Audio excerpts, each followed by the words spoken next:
Hello everyone, I'm Isha and I have my colleague Jhilmil. And today we are in conversation with Shobini Mukherjee, the Executive Director at JPAL South Asia. Shobini leads JPAL's operations and partnerships across the region, working to strengthen the use of evidence in policy making. With deep expertise in research design, large scale data systems, and evaluation strategies, she has worked closely with governments, donors, and civil society to embed rigorous monitoring and evaluation into program design and scale up. We also had the opportunity to consult with Shobini while developing the primer on strengthening monitoring and evaluation in philanthropy. And today's conversation builds on the insight, bringing them to life through her experience and perspective. Just to start us off, Shobini, I'd like to focus on the philanthropic lens. For many of the philanthropists, the impact of giving is actually experienced through fulfillment and through joy rather than through outcomes on the ground. In such cases, how would you say should a balance be maintained in an M&E approach between objective impact and personal meaning? That's a great question. This is something that I'm often asked as well in the space that I work in. How do we make monitoring and evaluation a sustained priority, especially for folks who, are quite invested in the work that the ecosystem is doing.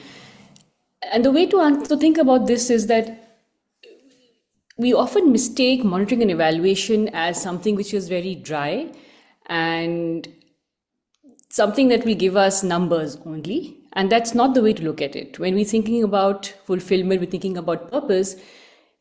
We also need to understand what is changing on the ground, and monitoring and evaluation separately. And I don't want to use the word synonymously, but monitoring the process you will understand how are the inputs being received on the ground by the people who will benefit the most from it. And evaluation is looking at outcomes essentially. So we need to monitor and evaluate to understand. While we want fulfillment, we want purpose, and we all work in purpose driven organizations and purpose driven sectors. It's important to understand how what we are doing is changing the lives of the people who will benefit the most. And we might be blindsided by other impacts, other shocks. We might not have encountered certain situations or certain things that could impact negatively, adversely. We might have nice surprises. A lot of the work that we do is also input based. If you think about where the ecosystem is headed, whether we are looking at AI, we're looking at technology, there are a lot of solutions in the market today. And I do want to caution us that a lot of these are just, we should not look at these as silver bullets. And if we are monitoring and evaluating what the work that is being done, there will be no surprises at the end of the day. We will understand measurably what is changing. Is it impacting? Is it benefiting the people who need it the most? And that's where I would say the balance lies, in wanting to give the freedom to be able to giving the freedom to be able to invest in something from a purpose and philanthropic approach, to also then looking at critically what are the outcomes that you're expecting from this. And it doesn't need always to be a quantitative measurement. You can also have more qualitative ways of measuring what these changes are. But it's important to be able to measure. It's important to be able to see what the benefit or the downfall is. Sure. Thanks. Like you said, it is important to include qualitative means of evaluating the impact and to know where the change is coming. And we wanted to know if you have any cases or stories of philanthropists leveraging M&E and what the lessons have been for them through their journeys and initiatives that we all can learn from. So when you say philanthropist, do want you to qualify for me what that is, because we work with individual philanthropists, we work with family foundations, we work with very large philanthropic organizations as well, and of course with multilaterals. We also do work with CSR. So if you can qualify that a little bit, because the approaches of these organizations are very different. Yeah, so maybe not CSR, but of course, we would want to know what the learning lessons for foundations have been, individual philanthropists, and even family foundations. So just if you could just bracket it, but of course not CSR because that is, I mean, CSRs are not who we engage with essentially. So yeah. Understood. So I think first of all, I'll say that this is a long game. The work that we are in, the work that all of us are engaged in, and the ecosystem within which we live and work, it is literally you're in it for the long game. So you need to play the long game. So I would say that there's been the lessons will come when you approach it with a learning mindset, not an evaluation mindset, not an accountability. Fine, you need accountability, but not a mindset a report card mindset, so to speak, to say, is this done? Has it been done? And always looking at the bottom line or the double bottom line. So if you want meaningful change, we need to be asking the right questions, and we will also be asking questions in ways that can be looked at in measured differently. So and that's where the learning is going to be, and the learning has, I can give you a few examples. Not everything that we worked on has been successful, so funders need to come in with that mindset to say, I'm okay for this to fail. I'm here to learn, and I'm here to learn how do we make the most impact with the resources we have. Today, if you look at, amid climate shocks, conflict, inequality, there's a lot of fiscal strain. The development aid is shrinking. It's under scrutiny as well in many countries like never before. How can we do more with less? And that's the question that all of us are asking. And I think when we are focused on the right set of questions, we have the right mix of donor capital, both bilateral, philanthropic. We are working with nonprofits, we're working with governments. There are many different places where we can apply both a learning mindset as well as places where things might fail, because there are many different institutions involved with very different incentives. And that's where we need to think about what are different incentives that people are coming in with. What is it that a foundation wants to learn vis-a-vis an individual philanthropist wants to learn, what the government wants to learn, what is useful for the nonprofit. And those are the pieces. And it's a very hard job actually that an M&E specialist or M&E team or M&E as an approach needs to be able to cater to all of these individual needs. So I'll give you an example. I have many examples that I can think about, but one that's closest to my heart is actually from the development sector in the education space. And that's where I spend a lot of my time as well. Today we stand on the shoulders of giants such as Pratham and the work that JPAL has done with researchers like Abhijit Banerjee, Esther Duflo, we are scaling this really large program that many donors have backed it in the last 2 decades. It's called the Teaching at the Right Level approach, which looks at how do you move away from grade-based to ability-based learning. And it's really at the heart of remedial education is the fact that every child has a different ability, and you need to be able to teach the ability levels of these children. And all of your learning and interaction, etc., curriculum has to be pedagogy based. It has to be based upon the learning levels of children. So very early on, when Pratham was iterating with this way back in, I think 2007 or 8, that's when we first evaluated it. And actually the origins are really till 2002, but I won't get in there. But 2007 and 8 is when we were working with the government systems to do this.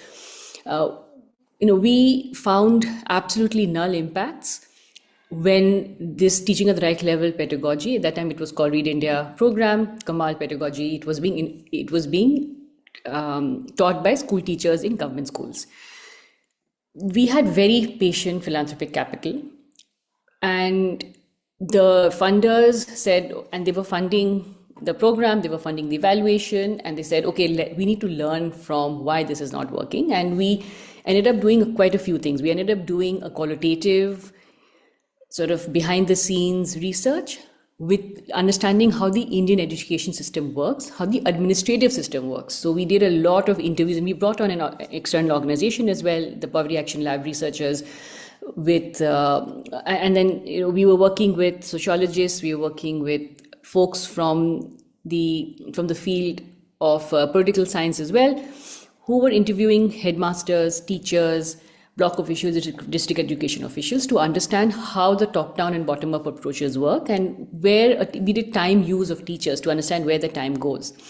On the other hand, we also continued the randomized evaluation of the same program. It so happened that during 1 month of a school year, with summer breaks, all of us like to take vacations during summer breaks.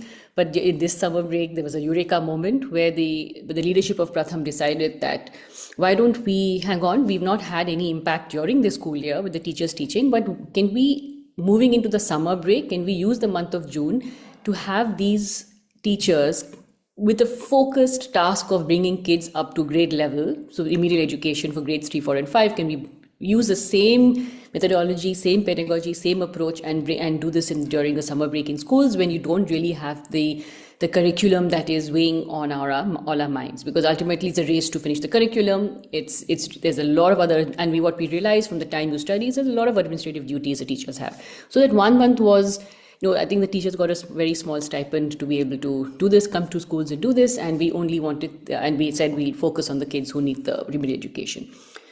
So this was actually one of the sort of the most pivotal moments in understanding how the teachers were able to focus on one task. And we found massive impacts of bringing kids up to grade level in that 1 month alone. So the same teachers who could not do this over an entire academic school year were able to bring kids up to grade level in that 1 month during the summer break.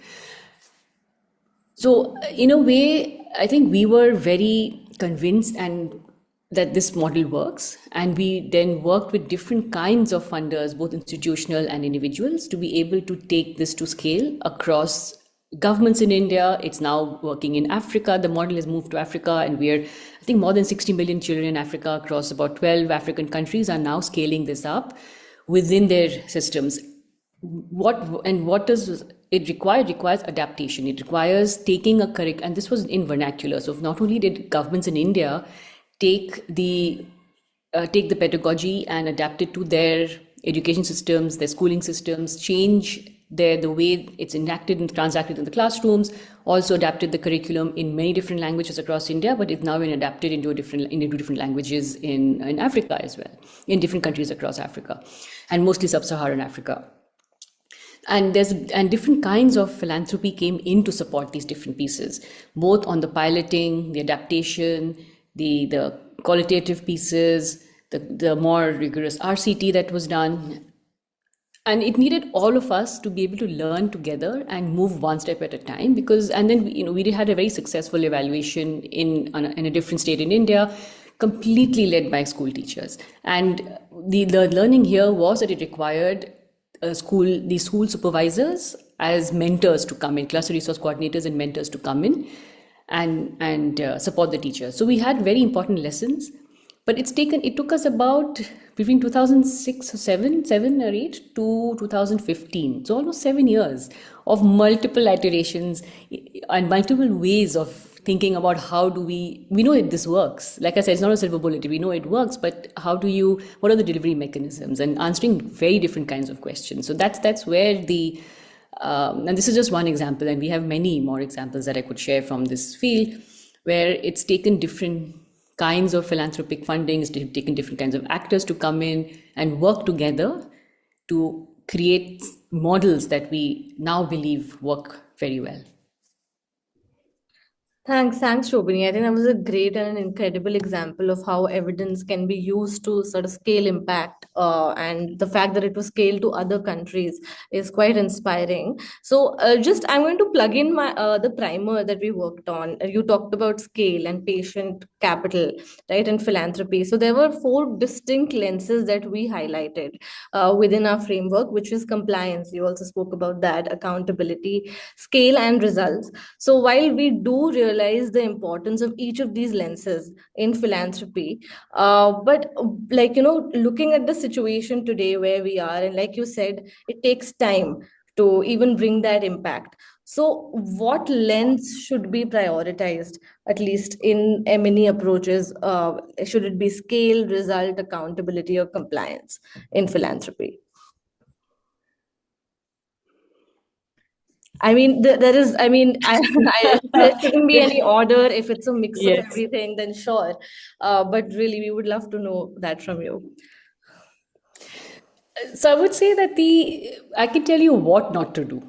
Okay, What sure. not to do is not to look at it as only compliance, only accountability, only result, only scale. And that's the mistake that I think many funders end up making. It's hard, like I said, M&E has a very hard job that none of us recognize, which is to be able to speak to different approaches, different incentives, different interest groups. So a little bit of compliance, a little bit of accountability. Oh, but I want to scale, and where's my result, right? You ask all of these different questions. But I would say that it's how you prioritize one over the other. So you need, for instance, some amount of regulatory compliance in this day and age to make sure that whatever there is transparency and there is accountability.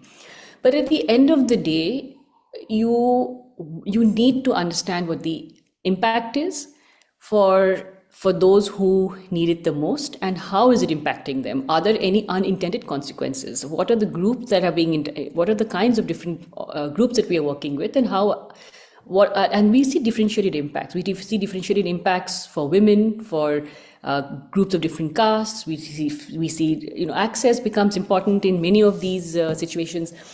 So I would say that if I was to think about it, compliance and accountability will come, but you need to understand. I mean, you want to know how your money is spent, how well it is being spent. You need to know that there's work happening on the ground. So you can't do without that. But ultimately, that's where most people stop. You need to go one step further, to ask the question that what is changing, what is the impact, how are you looking at outcomes and not just outputs. And some of these are longer term outcomes, and that's where the patient philanthropy and the trust based philanthropy is most important. Your funders need to trust you that you are doing a good job, which is where some of the compliance and accountability metrics are important for them to understand that things are running on track. But ultimately, waiting for the result, and the result could be good or bad. You need to be able to say yes. This might, it's like a venture capitalist way of thinking, is to say, let me invest in 100 different things when I know 5 will work, but those 5 might have exponential returns. But you have to give it that time to be able to come to those 5 which will give you those returns. So result is very important.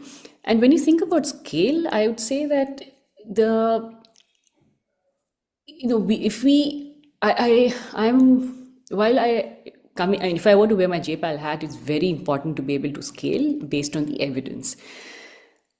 Having said that, scale is extremely hard to do with fidelity. So you have to be okay with, I mean, you have to understand what is your bottom line, what are the fundamental principles, and if you can scale to a certain extent, keeping in mind those fundamental principles, that's okay too. And that there will be moment you go from 1,000 to 1,000,000, there will be a difference in how you do that, right? And data can tell you what's happening in that space and time. But I think for me, the most important is actually to make sure that you are looking at both medium, short, long-term impacts, because that's really going to inform you how people are benefiting, and whether it's even do you want to scale up, do you want to scale down. I really, when I see icons which says scale up, I keep saying, okay, but you might want to scale down, and that's where you're going to be saving resources for the taxpayer, or for governments, or for organizations and philanthropic donors. So I don't know if I've fully answered your question, but those are some of my views on No, this. that was pretty helpful and quite insightful as well. Yeah. Like you mentioned something, you said that impact is the most important for the people who are getting affected. So I think we have also briefly touched upon participatory approaches to M&E, wherein, of course, there is some involvement with the community which is getting affected. So how important, or even how feasible do you think is that within a philanthropic context? Yeah. If I may add to this question, Shobini, the case study or the proof of concept that you spoke about, when I was listening to you, in my head, I was thinking that, this is only possible if, any individual is able to look at M&E outside the box, right? Which is basically M&E is not just about tracking on ground impact, but also to create more feedback loops, to also like build the capacity of the organizations, also to build learning evidence best practices for the ecosystem, right? So all these proof of concepts are so critical for us to really scale and build. But are you seeing a shift in trend in how we are viewing M&E, right? Is there an expansion? Is there is there more body of knowledge that people are becoming more aware about when it comes to viewing M&E, right? So just want to like hear from you. Is there a shift in trend that you're seeing from, let's say, how did we view M&E or impact in the last 10 years or versus what it is now? So I would say that there is definitely a attraction in co-creation. There's definitely some interest in understanding, and co-creation could work with, and you talked about communities. Now, who are the communities? So there's a pretty much all of the work that we do has to, the questionnaires, the questions, the ways we are asking it, that's all ground up for any research and inquiry to be truly meaningful and relevant. It has to be created in such a way that you're doing pilots and you're doing question development and asking the right kind of questions. You're creating that with the community ground up.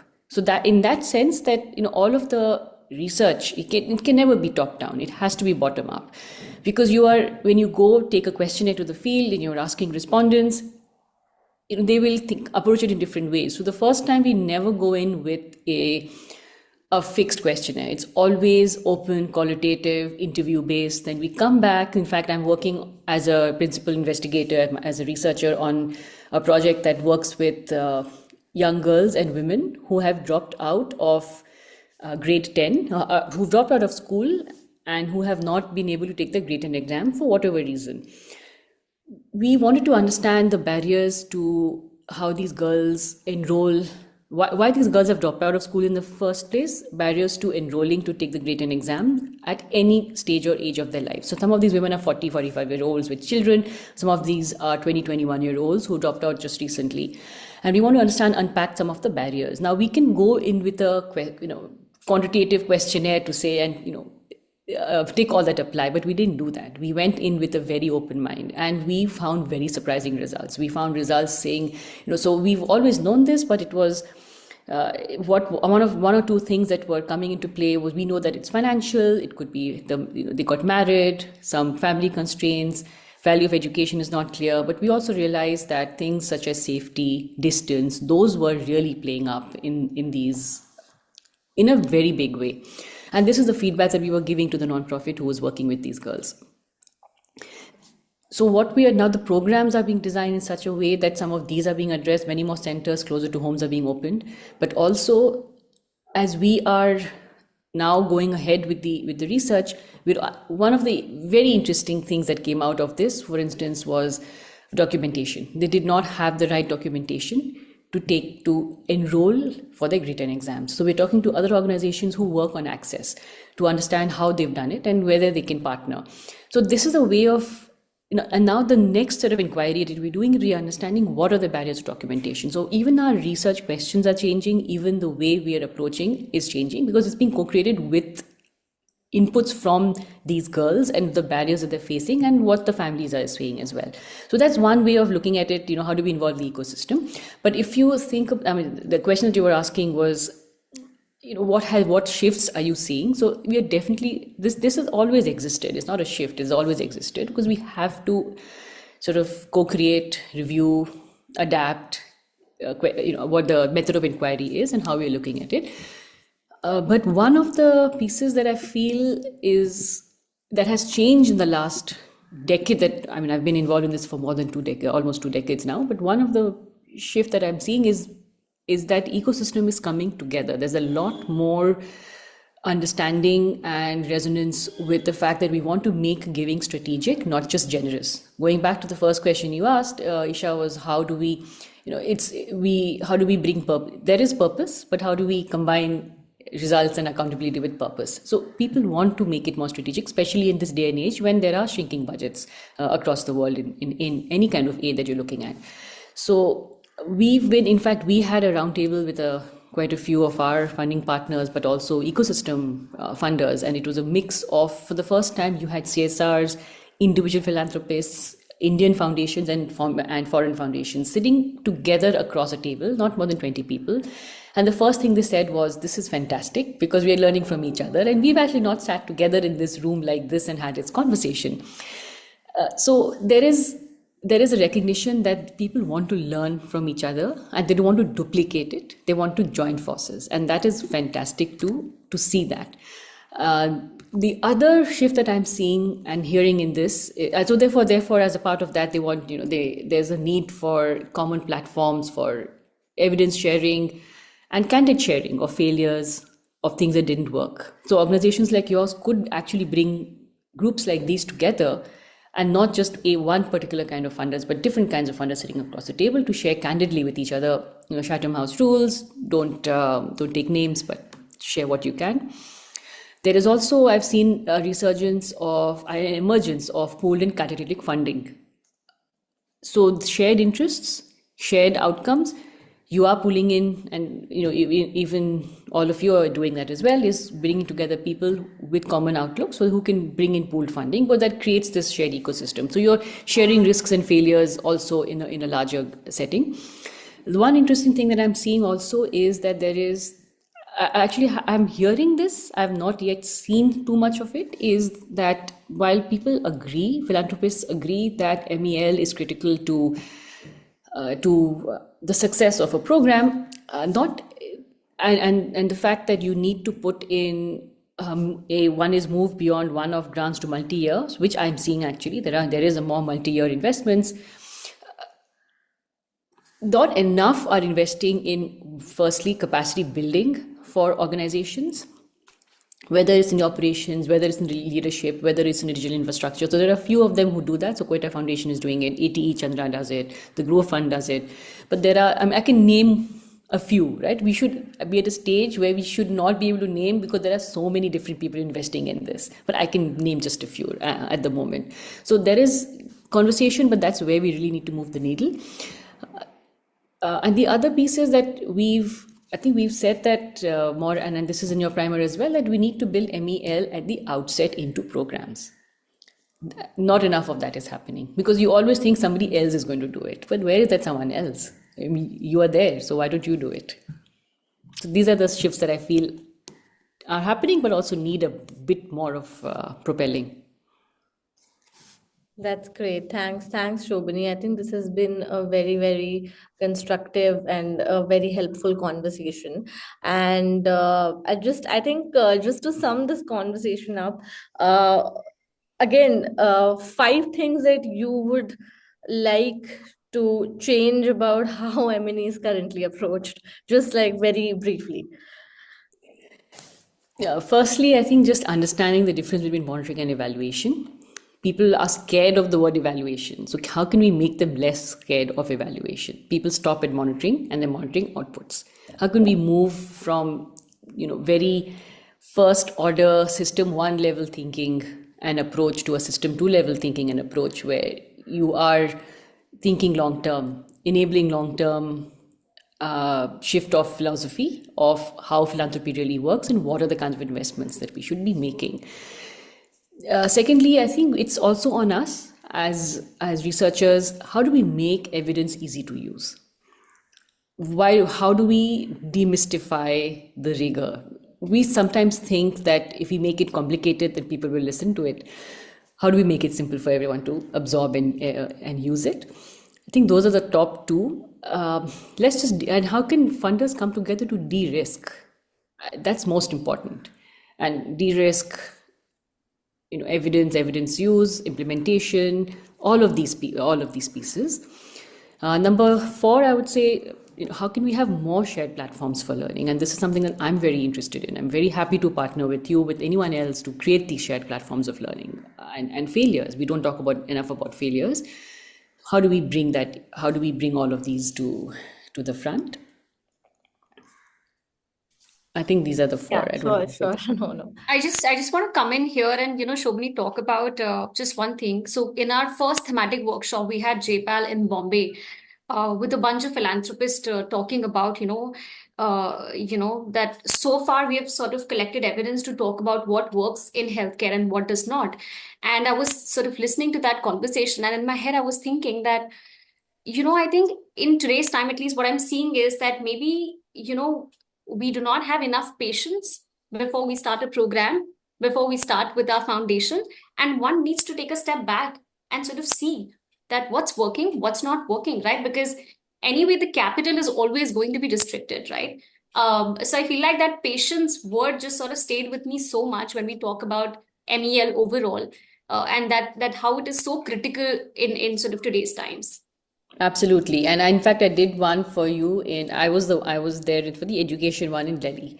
So my colleague was there in Bombay, but totally right, Jinmil. I think patience and a learning mindset. I think Yeah, that's yeah, learning mindset also ready to fail. That's important. yeah, yeah, yeah. Sorry, just one last thing. What inspired you, Shobini, to, be in this field for so long, and to begin this journey in the first place? What inspired you? I'm always learning. I'm an optimist who worries.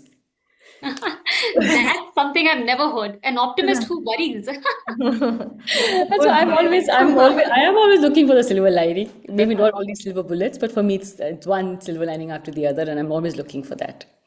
Got it. Yeah, Yes. yeah, yeah. I think that's just a great point to conclude this conversation on. And thank you so much, Shobini, for your time and for joining us today. And yeah, I think this is going to be really helpful for the audience. And yeah, let's see how we get a response to this. But this was amazing. Thank you so much.